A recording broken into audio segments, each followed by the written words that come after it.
first thing that we come as a problem is fundraising, and the second is marketing. So even at Laksham, we were struggling with the fundraising because why? If I am not getting the funds, I would not be able to run my programs, and if I'm not able to run my programs, I'm not a good NGO because my impact level is zero. So fundraising is one challenge that all the NGOs struggle through.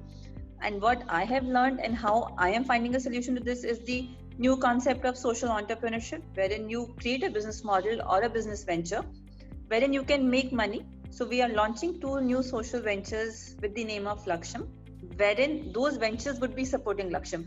So, and during specifically at the time of this crisis, COVID-19, we have seen the drop down in the rate of donation. People are not willing to donate because they're losing their jobs. They're still uncertain about the future, what will happen to them.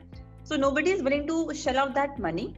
So in last 3 months, we are not getting any donation. So then how do we sustain? We can maybe just sustain for another 6 months, 7 months out of the corpus. But for that, we need to have our models ready. And we have launched those two models, which would be sustaining Laksham. So yes, fundraising is the first option. Second is the marketing. So in my network, I know so many NGOs, and we all create and we all make so pretty curated handwork and hand embroidered stuff. But again, we are not able to market them. So for example, if I have 300 women in my center who are willing to work, and they can give me almost 3,000 of those handicraft products, but do I have a market for those 3,000 products? No. Similarly with the other NGOs, it's the same problem. So we all struggle with marketing because maybe of the machine work or the Chinese toys and Chinese handicraft that we get.